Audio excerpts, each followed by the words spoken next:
Hello दोस्तों, आप सभी का स्वागत है। आज की हमारी कहानी है आसियाना आस्की का भाग 24। कोई ना, चल चलते हैं, शुभ ने कहा और आदित्य के साथ अंदर चला गया। दोनों अंदर चले आए तभी शुभ के फोन पर किसी का फोन आया। उसने फोन उठाया और आदित्य के सामने ही बात करने लगा। उसकी बातें सुनकर आदित्य हैरान था। जैसे ही शुभ ने फोन रखा, आदित्य ने कहा, अबे ये क्या था, तू आवाज बदल कर बात कर रहा है। अरे यार, एक दोस्त है, परेशान कर रही थी तो थोड़ा कंफ्यूज कर दिया उसे। तू तो जानता ही है, कॉलेज में मिमिक्री में मैं हमेशा फर्स्ट आता था। हाँ, अब चल, सब अंदर इंतजार कर रहे हैं, आदित्य ने कहा। तो शुभ बोला, आदित्य तू चल, मैं आता हूँ। तू कहाँ जा रहा है? अरे तुझे वो नितिन याद है ना, कॉलेज वाला? वो आया है इंदौर, इधर पास में ही है। तो मैंने उसे आज के फंक्शन में आने का बोल दिया। वो घर नहीं जानता तो मैं उसे लेकर आता हूँ। तू चल, मैं बस 2 मिनट में आया। ठीक है, जल्दी आना, कहकर आदित्य अंदर चला गया। आदित्य नीता और बाकी घर वालों से मिला। नीता की बहनें और सहेलियां आदित्य को बहुत छेड़ रही थीं, पर उसका ध्यान तो अनामिका में था। आज अनामिका को बहुत मिस कर रहा था, वह उसके साथ जो नहीं था। तभी आदित्य का फोन बजा। अंदर शोर होने की वजह से उसे कुछ सुनाई नहीं दिया, तो वह बाहर आया और कहा, हेलो। हे आदित्य, कैसा है? मैं नितिन, नितिन कश्यप। याद हूँ या भूल गया? नितिन, मैं ठीक हूँ भाई, तू कैसा है? मैं बढ़िया हूँ। कभी याद नहीं करता तू, कहाँ बिजी रहता है? अभी कुछ देर पहले ही शुभ से तेरे बारे में बात हो रही थी। अच्छा, क्या बोल रहा था वो फेंकू? खुद ही पूछ ले, तेरे पास ही होगा। मेरे पास? भाई मैं दिल्ली में हूँ, अपने ऑफिस में। वो तो आज किसी दोस्त से तेरा नंबर मिला, इसलिए कॉल लगाया तुझे। तू सच कह रहा है? आदित्य ने हैरानी से पूछा। भाई मैं झूठ क्यों कहूँगा? अच्छा सुन, अगले हफ्ते आ रहा हूँ इंदौर, वापस तब तक मिलते हैं। हाँ भाई बिल्कुल, चल मैं अभी रखता हूँ। हाँ भाई ठीक है, चल बाय, कहकर नितिन ने फोन काट दिया। आदित्य ने फोन जेब में रखा और सोचने लगा कि आखिर शुभ ने उसे झूठ क्यों कहा। उसने दिमाग पर जोर डाला तो कुछ आवाजें उसके कानों में गूंजने लगी। अनामिका कहीं दिखाई नहीं दे रही। और तू दिल्ली वापस कब जा रहा है? क्या तू जानता है? तूने वो आवाज सुनी, किसकी थी? तू तो जानता ही है, कॉलेज में मिमिक्री में मैं हमेशा फर्स्ट आता था। अरे तुझे वो नितिन याद है ना, कॉलेज वाला? वो आया है इंदौर, इधर पास में ही है, तो मैंने उसे आज के फंक्शन में आने का बोल दिया। वो घर नहीं जानता, मैं उसे लेकर आता हूँ। सिट, आदित्य के मुंह से निकला। उसे धीरे धीरे सब समझ आ रहा था। वह तेजी से निकला और गाड़ी स्टार्ट करके घर की ओर निकल गया। जितनी तेज चला सकता था गाड़ी चलाई। उधर अनामिका जब नॉवेल पढ़कर थक गई तो अपने लिए चाय बनाने किचन में चली आई। अनामिका चाय लेकर जैसे ही किचन से बाहर आई, दरवाजे की बेल बजी। अनामिका चाय का कप टेबल पर रखकर दरवाजे की ओर बढ़ी। जैसे दरवाजा खोला, उसकी सांसें अटक गईं। सामने मुंह पर नकाब बांधे कोई खड़ा था। रघु भैया, अनामिका ने आवाज लगाई, लेकिन कोई जवाब नहीं मिला।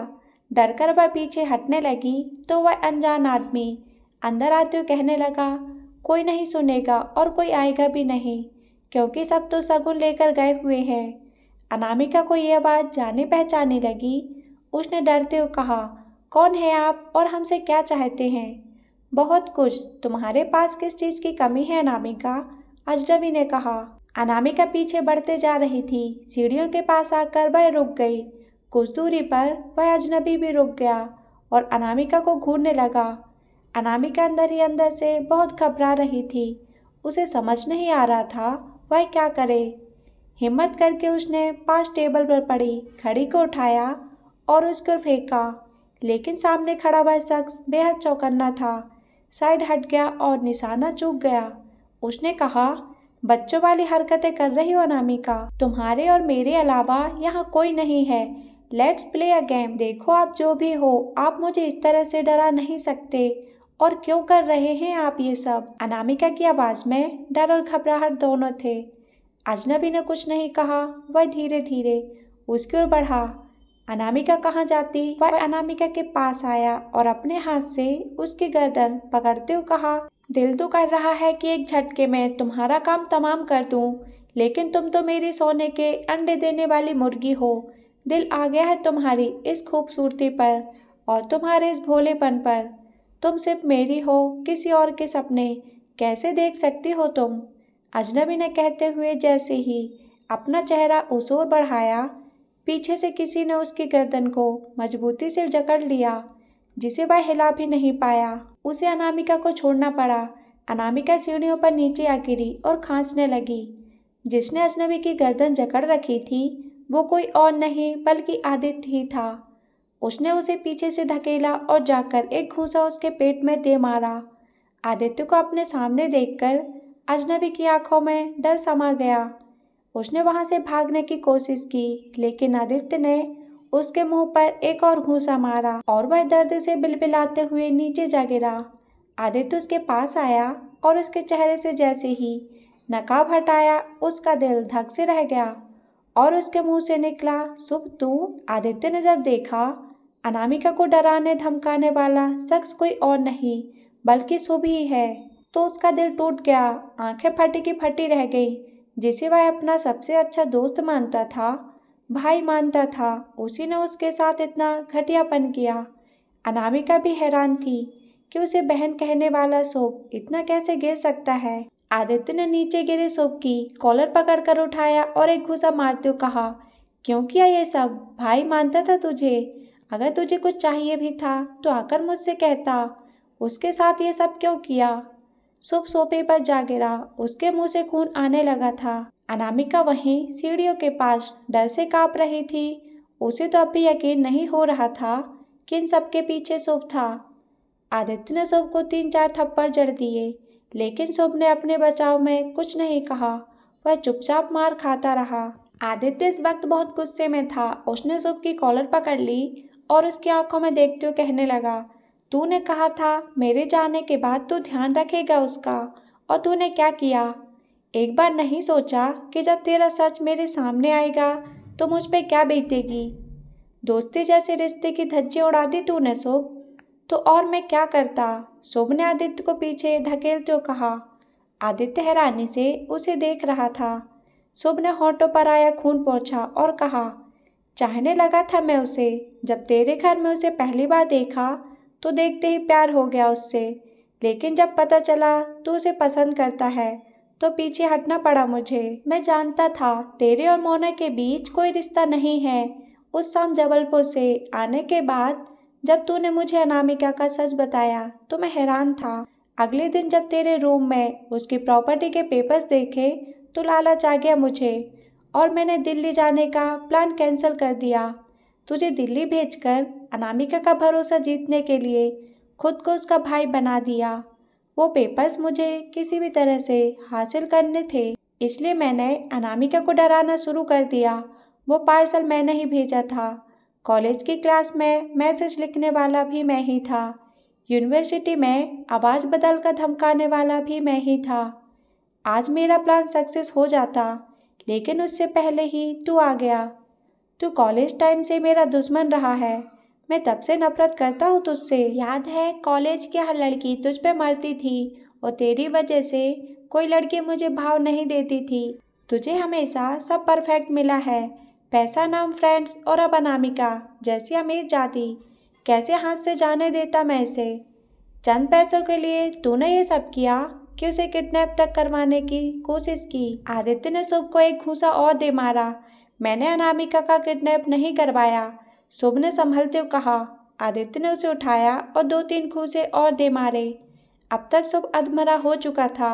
उसने दर्द से कराहते हुए कहा, मेरा भरोसा कर आदित्य, मैंने सिर्फ इसे डराने के लिए वो सब किया जिससे ये वापस जबलपुर चली जाए और मैं अपने प्लान में सक्सेस हो जाऊं। लेकिन मैंने किडनैपिंग नहीं की। भरोसा तेरी किसी बात पर नहीं है मुझे। आदित्य ने गुस्से से कहा। अनामिका की आंखों से आंसू बहते जा रहे थे। डर से उसके होंठ कांप रहे थे। उसे यकीन नहीं हुआ कि उसके साथ ऐसे लोग भी थे जो उसे लेकर इतनी घटिया सोचते थे। शुभ किसी तरह उठा और कहा, मैं सच बोल रहा हूँ आदित्य, अनामिका को किडनैप मैंने नहीं किया। तूने नहीं किया तो फिर किसने किया वो सब? आदित्य ने चीख कर पूछा। इसने। पीछे से इंस्पेक्टर की दमदार आवाज आदित्य के कानों में पड़ी। आदित्य ने पीछे मुड़कर देखा। इंस्पेक्टर अपने कुछ कांस्टेबल और विनीत के साथ खड़ा था। उसे देखकर अनामिका और आदित्य एक बार फिर हैरान थे। इंस्पेक्टर विनीत को लेकर अंदर आए और आदित्य के सामने आकर कहने लगे, राकेश जी के कंप्लेन करने के बाद मैंने अनामिका के बारे में छानबीन की। घर के आसपास से ऐसा कुछ नहीं पता चला। उसके बाद मैं अपनी टीम के साथ कॉलेज गया।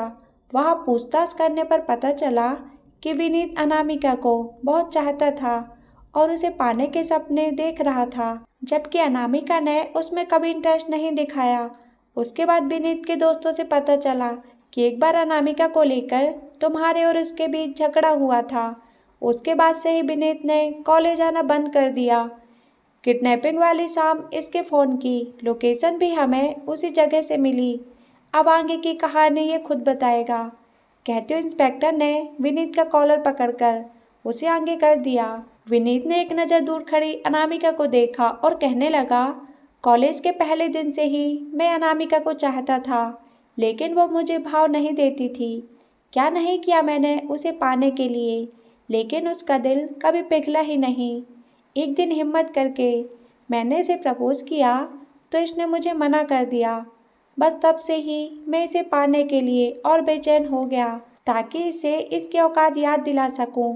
पर मैं नहीं जानता था कि जिसे पसंद करती है वो आदित्य है। आदित्य और मेरे बीच कॉलेज में हाथापाई हुई और उस दिन मैंने कसम खा ली कि मैं इस अनामिका को सबक सिखाकर रहूँगा। एग्जाम्स टाइम में मुझे पता चला कि आदित्य यहाँ नहीं है, दिल्ली में है। और फिर नोटिस बोर्ड पर मैंने एग्जाम सेंटर के चेंज होने की खबर पढ़ी। यही सही मौका था, अनामिका अकेले होगी जानकर मैं वहाँ पहुँचा, लेकिन उसके साथ आदित्य का भाई था। जब अनामिका अंदर थी तब मैंने किसी बहाने से आकाश की गाड़ी पंचर कर दी और जानबूझकर उससे लिफ्ट मांगी। आकाश गाड़ी ठीक कराने चला गया। तब मैंने दुकान वाले को पैसे देकर अनामिका को गलत साइड जाने का बोलने को कहा।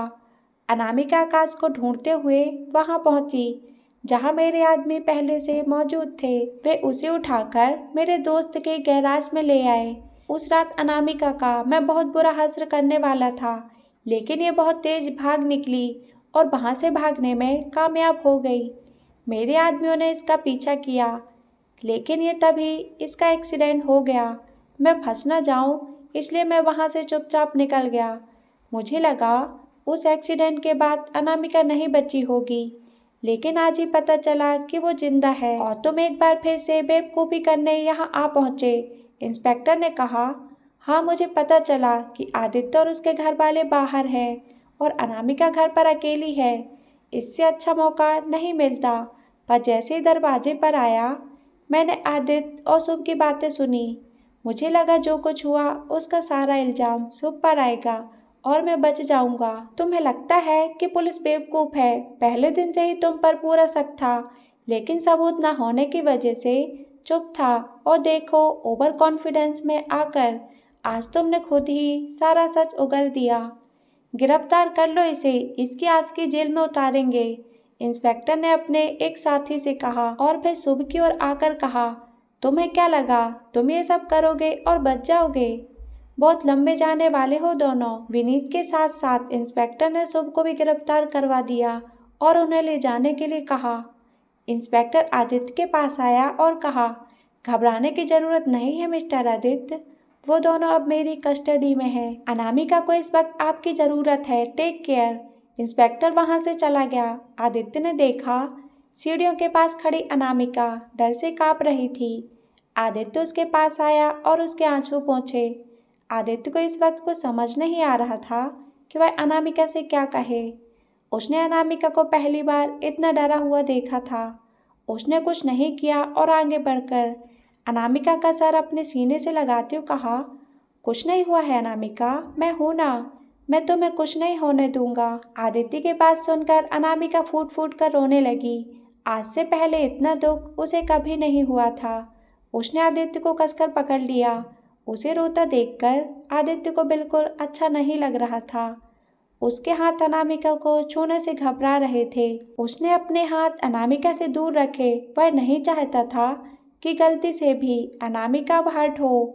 आदित्य अनामिका को लेकर डाइनिंग के पास आया, उसे बैठाया और गिलास में पानी निकालकर खुद उसे अपने हाथ से पिलाया।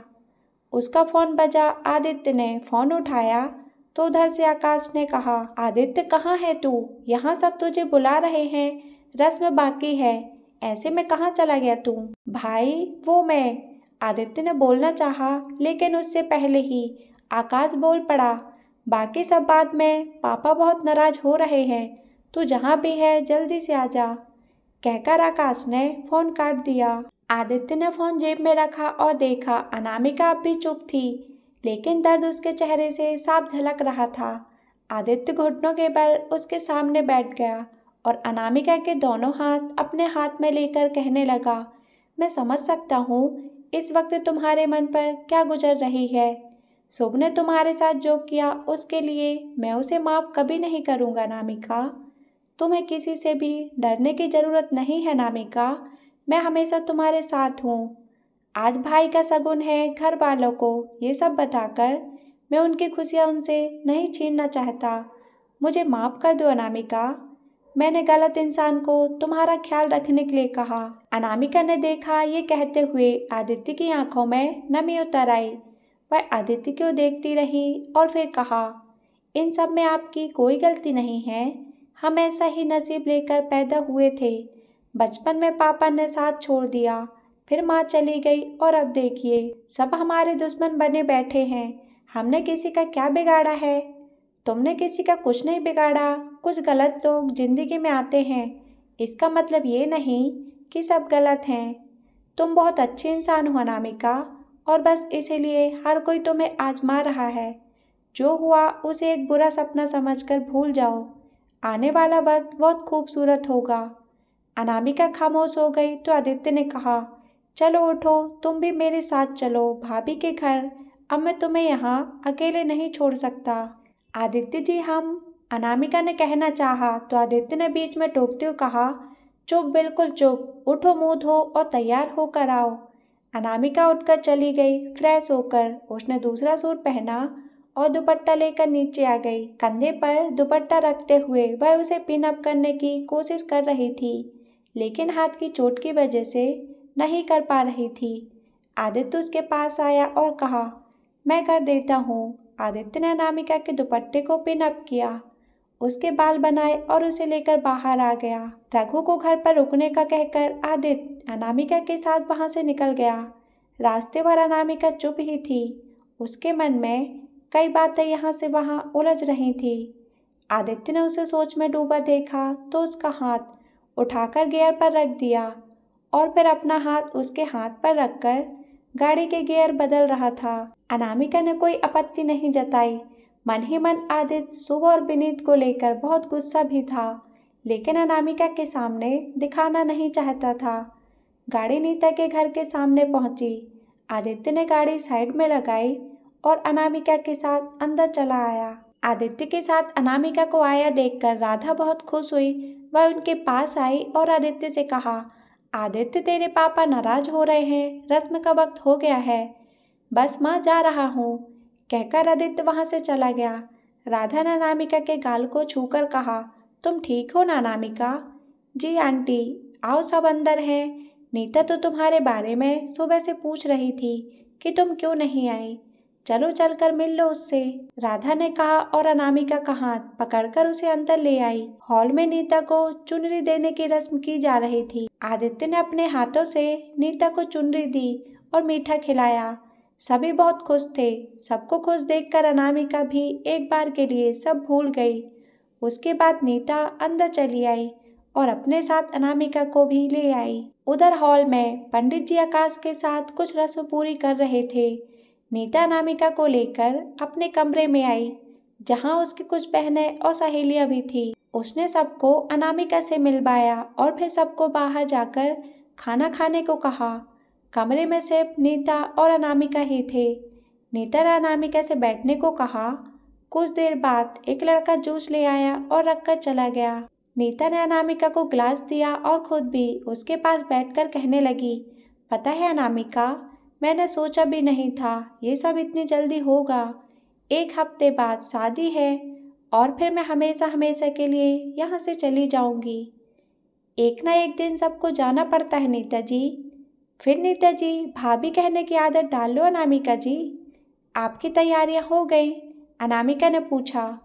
कहाँ हुई, अभी तो बहुत कुछ बाकी है। लहंगा भी पसंद नहीं किया है। 1 मिनट तुम्हें दिखाती हूँ, तुम बताओ कौन सा सही रहेगा। कहकर नीता उठी और अपना फोन लेकर आई। उसने अनामिका को 4 लहंगों की पिक्स दिखाई।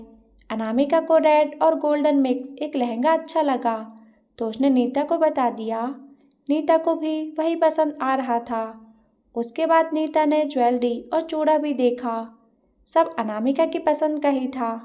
सब होने के बाद नीता ने अनामिका को साइड से हग करते हुए कहा, थैंक यू अनामिका, तुम बहुत अच्छी हो। पता है मैं 2 दिन से ये सबको लेकर परेशान थी और तुमने मेरा काम आसान कर दिया। Thanks again. इसमें थैंक यू की क्या बात है। हमारे दोस्त की होने वाली वाइफ शादी के दिन सबसे सुंदर लगनी जरूरी है। ओह अनामिका, तुम बहुत स्वीट हो। अच्छा ये बताओ अब तबीयत कैसी है तुम्हारी? मम्मी जी ने बताया था कुछ हादसा हुआ था तुम्हारे साथ।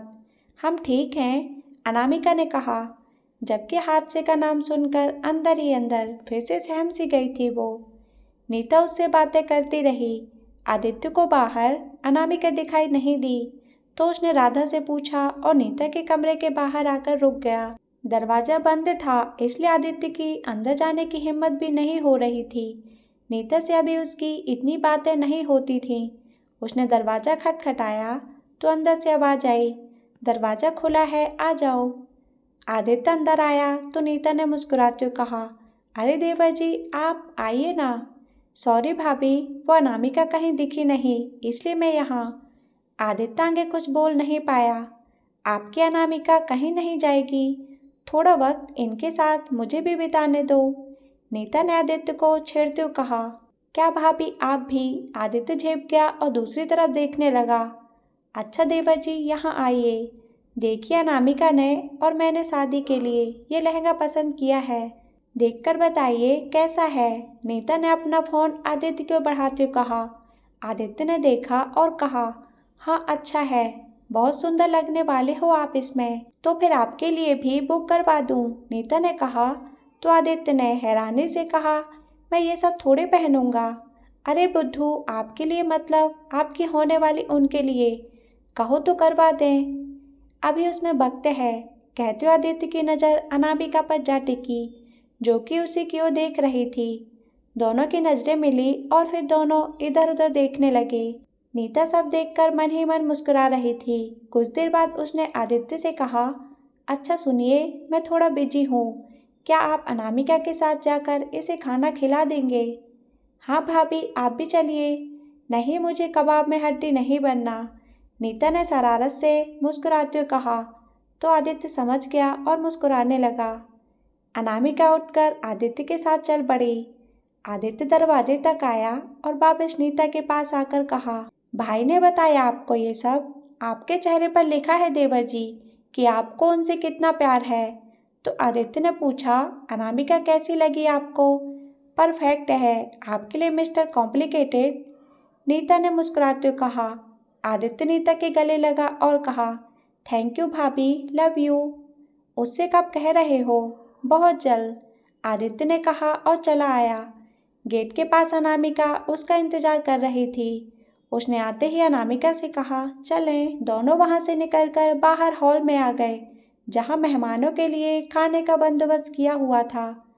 अवनी भी अनामिका के पास चली आई और कहा, तुम्हें यहाँ देखकर अच्छा लगा।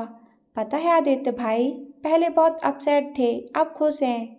अनामिका मुस्कुरा दी तो अवनी उसे लेकर खाने के टेबल पर आ बैठी जहां आकाश पहले से बैठा था। अनामिका को देखते ही वह भी खुश हो गया और कहा, तुम्हें ही मिस कर रहा था।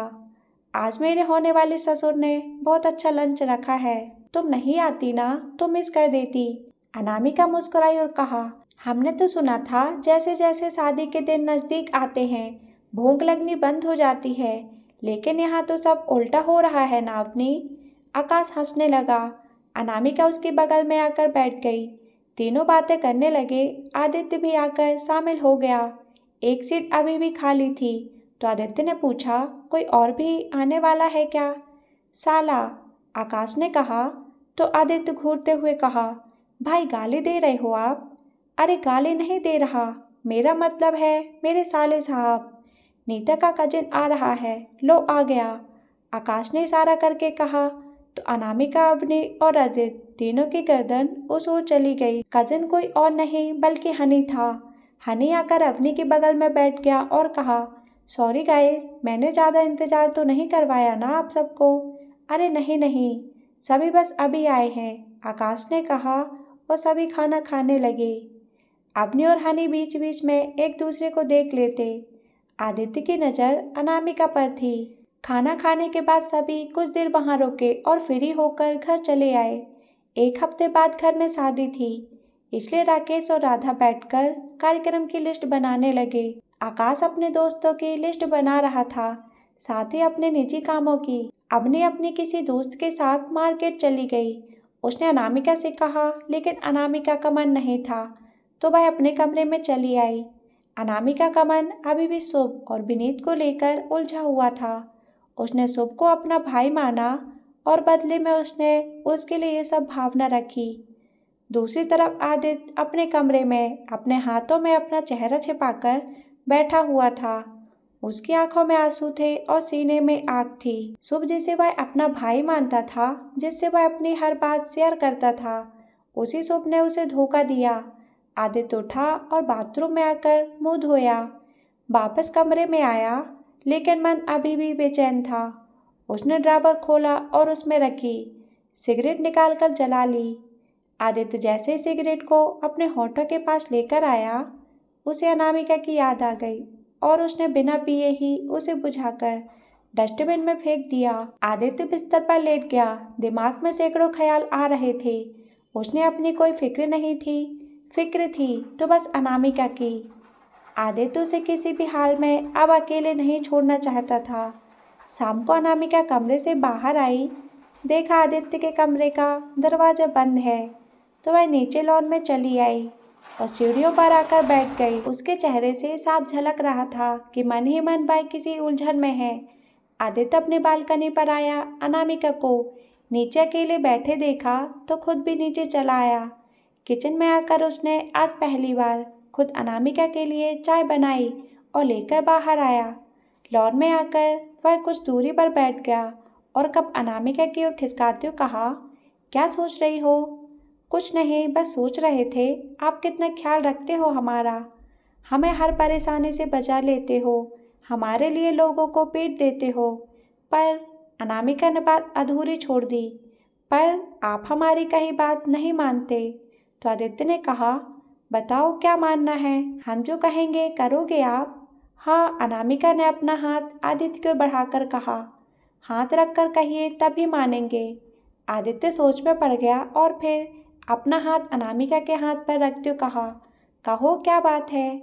2 दिन बाद आपकी एंट्रेंस के एग्जाम है, आप दिल्ली चले जाइए। अनामिका ने आदित्य की आंखों में देखते हुए कहा।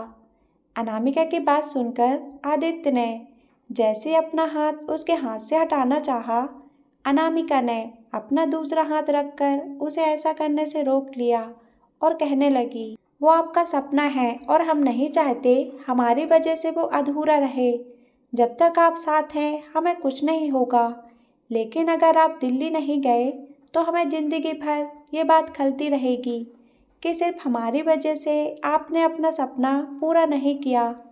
दिल्ली चले जाइए आदित्य जी, घर में सब चाहते हैं आप अपने एंट्रेंस एग्जाम दें, बस आपके गुस्से की वजह से कोई आपसे कह नहीं रहा।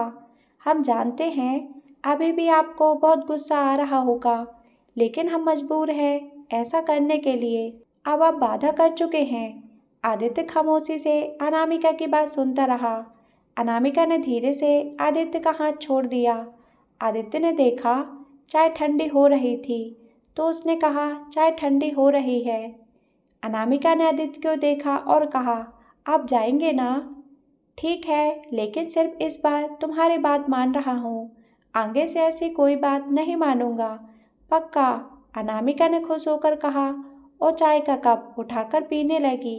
आदित्य ने बहुत अच्छी चाय बनाई थी, पर इससे भी ज्यादा खुशी अनामिका को इस बात की थी कि आदित्य दिल्ली जा रहा है। अनामिका मुस्कुराते हुए चाय पी रही थी और आदित्य उसे देखकर सोचने लगा, कितनी पागल हो ना तुम अनामिका, इतने बड़े दर्द के बाद भी तुम मेरे सपनों के बारे में सोच रही हो। कैसा कर लेती हो ये सब। मैं दिल्ली जाऊंगा अपने सपने के लिए नहीं, बल्कि तुमसे किए वादे के लिए।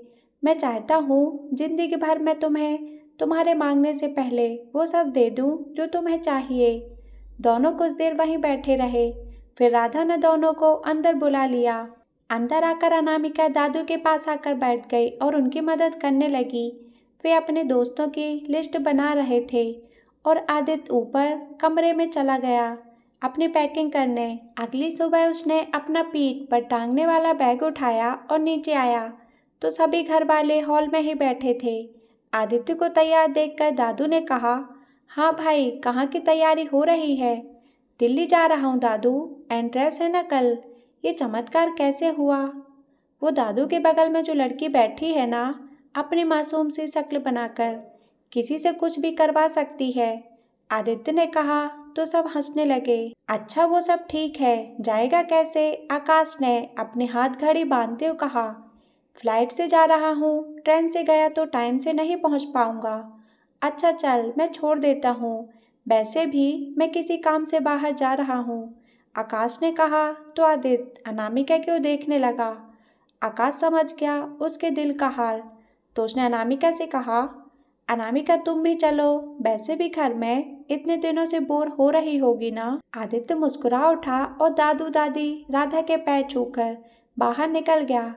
बाहर आकर उसने पीछे से आकाश को हक करते हुए कहा, thank you thank you thank you so much भाई। हाँ हाँ ठीक है, ज़्यादा मक्खन मत लगा। और सुन, एंट्रेंस होते ही जल्दी से चले आना, जीजा जी को और दी को भी साथ ले आना। आदित्य मुस्कुराया और कहा, सबको ले आऊँगा यार। दोनों आकर गाड़ी में बैठे। कुछ देर बाद अनामिका और अवनी भी चली आईं। चारों एयरपोर्ट पहुँचे। आदित्य ने एक दिन पहले ही टिकट बुक करवा रखी थी, इसलिए उसे ज़्यादा परेशानी नहीं हुई।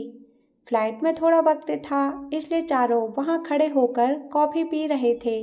जब आदित्य के जाने का वक्त हुआ तो उसने अनामिका के पास आकर कहा, अनामिका, कैन आई किस यू। क्या। हैरानी से अनामिका की आंखें फैल गई। आई सेड कैन आई किस यू, आदित्य ने कहा तो अनामिका खामोशी से आदित्य को देखती रही। उसकी धड़कनें सामान्य से तेज थी। आदित्य सबके सामने उससे ऐसी बात बोल रहा था। अनामिका को खामोश देखकर आदित्य थोड़ा आगे बढ़ा और अनामिका के ललाट को अपने होठों से छूकर कहा, टेक केयर। आदित्य चला गया पर अपने पीछे छोड़ गया वो एहसास जो अनामिका के रूह तक को छू गया।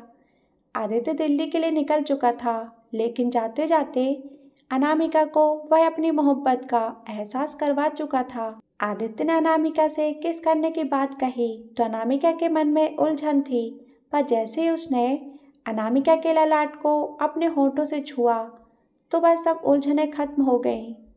आदित्य अनामिका से प्यार तो करता था, साथ ही उसका सम्मान भी करता था और उसकी यही बातें उसे औरों से अलग बनाती थीं। अनामिका की जिंदगी की सबसे बड़ी परेशानी खत्म हो चुकी थी। सुबह और विनीत जेल में थे और अपने किए के लिए शर्मिंदा भी थे।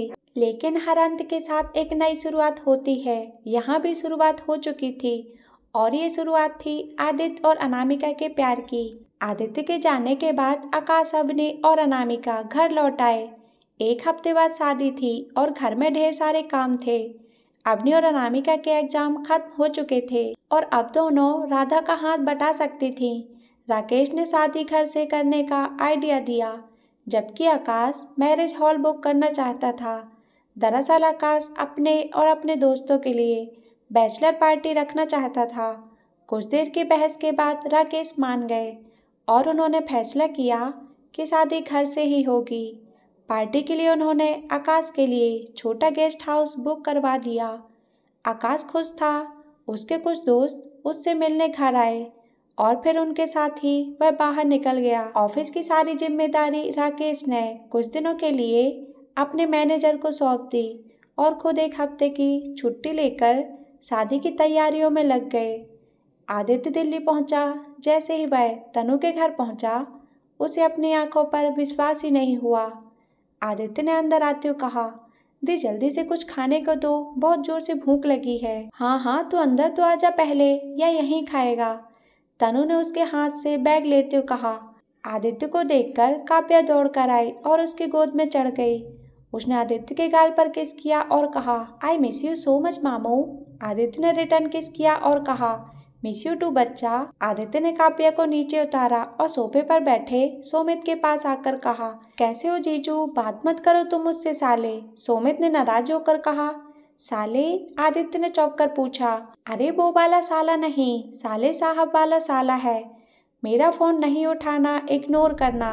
इंदौर जाते ही अपने जीजा जी के सारे एहसान भूल गया तू, एहसान फरामोश। सोमित ने थोड़ी एक्टिंग करते हुए कहा, अरे जीजू, अब क्या बताऊं आपको। क्या हुआ आदित्य, सब ठीक तो है ना वहाँ?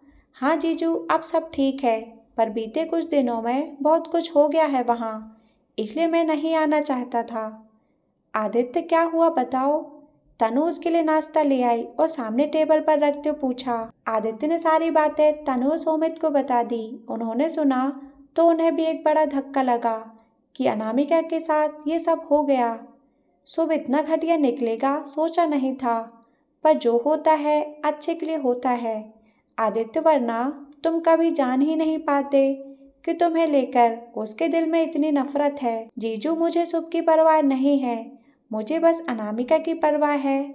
तो फिक्र मत कर, हम सब उसके साथ हैं, उसे कुछ नहीं होने देंगे। तनु ने आदित्य का हाथ अपने हाथ में लेकर कहा, क्या तुम दोनों आते ही सीरियस हो गए? साले साहब, ये बताओ, एंट्रेंस देने का कुछ इरादा है या नहीं? बिल्कुल, उसी के लिए तो आया हूँ। आए हो या भेजे गए हो? जीजू ने भौहें चढ़ाकर पूछा। मतलब? आदित्य ने बिना उनकी ओर ध्यान दिए हुए कहा, मतलब मेरे कहने से नहीं आए, राधा माँ के कहने से भी नहीं आए, किसी के कहने से भी नहीं आए, और उन्होंने एक बार कहा तो सीधा यहाँ। बात क्या है? आदित्य के गले में खाना अटक गया और वह खांसने लगा, तो जीजू ने पानी का गिलास उसकी ओर बढ़ाकर कहा, बाबू, तुम जिस स्कूल में पढ़ रहे हो ना, वहाँ के टीचर रह चुके हैं हम। आदित्य अपनी प्लेट लेकर उठा और अपने कमरे की ओर जाते हुए कहा, हाँ तो फिर करवा दीजिए पास। ये क्या बातें कर रहे हो आप दोनों? तनु ने कहा। तो सुमित जीजू बोले, मैं बता रहा हूँ तनु, ये ना वापस सिर्फ अनामिका के कहने से आया है, लड़का प्यार में पड़ गया है, किसी के कहने से भी आया तो सही। मुझे तो लगता है अनामिका इसकी जिंदगी में इसलिए आई है ताकि इसे अपने प्यार से बदल सके। ये बात तो है तनु, आदित्य बदल तो गया है, इन दोनों के प्यार को किसी की नजर न लगे, सुमित ने कहा। तभी सुमित का फोन बजा। फोन राकेश का था। उन्होंने सुमित को आकाश की शादी के बारे में सूचना दी और आदित्य के साथ ही शादी में आने को कहा। सुमित ने सुना तो खुशी से भर उठा, उसे तो बस काम से छुट्टी का बहाना चाहिए। इंदौर में आदित्य का घर उसकी पसंदीदा जगह जो थी, सभी वहां उसके साथ कितना अच्छे से पेश आते थे। तनु ने भी राकेश और राधा से बात की और जल्दी आने को कहा। फाइनली फिर से इंदौर जाने का वक्त आ गया। आज शाम ही शॉपिंग पर चलते हैं, सुमित ने एक्साइटेड होकर कहा। तो तनु बोली, आप तो ऐसे खुश हो रहे हो जैसे आपकी शादी हो। अरे भाई, मेरी ना सही, मेरे साले की तो है ना, और साले की शादी में सबसे ज्यादा जीजा को ही तो पूछा जाता है। पहले आदित्य का एंट्रेंस हो जाए, उसके बाद सब साथ में शॉपिंग चलेंगे।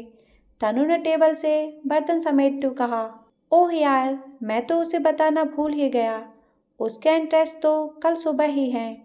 कॉल लेटर मिला था मुझे, मैं अभी जाकर बताता हूँ उसे, सुमित ने कहा और अपने कमरे की ओर चले गए। उन्होंने टेबल पर रखा लिफाफा उठाया और आदित्य के कमरे में चले आए।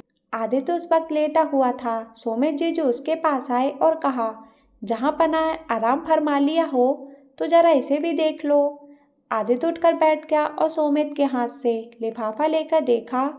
उसके एंट्रेंस की डेट अगले ही दिन थी।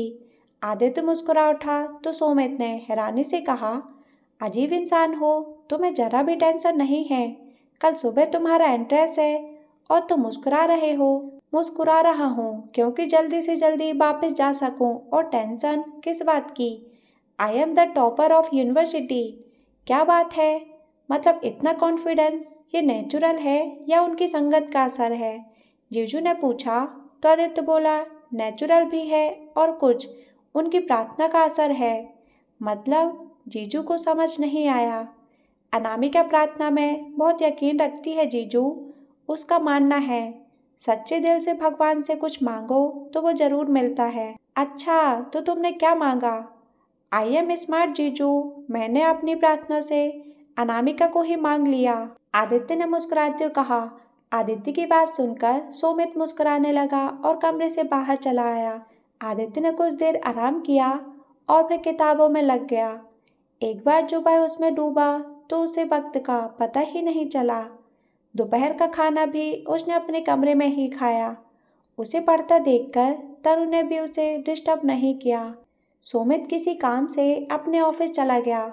उधर अनामिका राधा की हेल्प करना चाहती थी, लेकिन राधा ने साफ मना कर दिया और उसे आराम करने को कहा। बेचारी अनामिका बोर होने लगी तो ऊपर अपने कमरे की ओर जाने लगी। तभी सीढ़ियों से आते रघु पर उसकी नजर पड़ी, जिसके पास ढेर सारे कपड़े थे। अनामिका ने रघु को रोकते हुए कहा, रघु भैया, इतने सारे कपड़े लेकर कहाँ जा रहे हैं आप? अनामिका दीदी, ये आदित्य बाबा के कपड़े हैं। आज सुबह ही धुले हैं सारे। उनके आने से पहले इन्हें प्रेस करके रखना होगा, वरना आप तो जानती ही हैं आदित्य बाबा को अपने कपड़े बहुत प्यारे हैं। लाइए हमें दीजिए, हम कर देते हैं। अरे नहीं दीदी, राधा माँ ने आपको कोई भी काम बताने से मना किया है। आप आराम करो, मैं कर लूँगा। सुबह से आराम ही तो कर रहे हैं, करने दीजिए ना हमें प्लीज़। अनामिका ने मासूम सा चेहरा बनाकर कहा। लेकिन रघु असमझ में था। लेकिन कुछ नहीं, ये आप हमें दीजिए, हम कर देंगे। घर में और भी तो काम है ना, आप वो कर लीजिए। अनामिका ने रघु के हाथ से कपड़े लेते हुए कहा। रघु नीचे जाने लगा तो अनामिका ने कहा, रघु भैया। जी दीदी, प्रेस भिजवा दीजिएगा हमारे कमरे में। जी दीदी, रघु ने कहा और वहां से चला गया।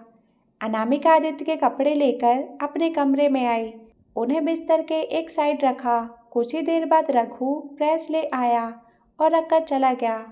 अनामिका एक एक करके बड़े प्यार से आदित्य के कपड़े को प्रेस करने लगी।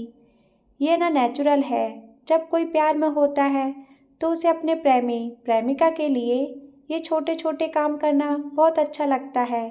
एक अलग ही खुशी महसूस होती है, जो इस वक्त अनामिका को हो रही थी। उसने 4 शर्ट और 5 पैंट प्रेस करके समेट कर रख दिए। प्रेस बंद करके उसने साइड में रखा तो नजर गई एक शर्ट फर्श पर गिरी हुई थी, जिसे प्रेस करना अनामिका भूल गई थी। अनामिका ने उसे उठाया और देखकर मुस्कुरा दी। ये वही काले रंग की शर्ट थी जो आदित्य की फेवरेट थी और उसने उस रात पहनी थी जब अनामिका उससे पहली बार मिली थी। अनामिका ने उसे गले लगा लिया और आंखें बंद कर ली। अनामिका ने उसे गले लगा लिया और आंखें बंद कर ली, जैसे वो शर्ट नहीं बल्कि आदित्य हो। अचानक अनामिका को न जाने क्या सूझी और उसने वो शर्ट पहन ली। हालांकि वो अनामिका को थोड़ी बड़ी थी, फिर भी अनामिका ने उसे पहना और शीशे के सामने आ खड़ी की। हालांकि वो अनामिका को थोड़ी बड़ी थी, फिर भी अनामिका ने उसे पहना और शीशे के सामने आ खड़ी हुई। अपने प्रेमी की शर्ट पहनने की जो खुशी होती है, वो सिर्फ वही समझ सकता है जो प्यार में हो। उस वक्त अनामिका के चेहरे पर एक अलग ही नूर था। उसने शीशे में खुद को देखते हुए आदित्य की नकल करते हुए कहना शुरू किया, मेरे ही घर में आकर मुझे ही चोर समझ रही हो? Stupid, I just hate. Thank you, मैंने अभी नाश्ता करना शुरू नहीं किया। मुझे बिल्कुल पसंद नहीं है लोग मुझे इस तरह फालतू एडवाइस दें। किसी ने कहा था अदरक वाली चाय कॉफ़ी से बेहतर होती है, बस इसलिए ट्राई करके देख रहा हूँ। थैंक यू बोलने से चीज़ें आम हो जाती हैं और तुमने जो किया वो बहुत खास था।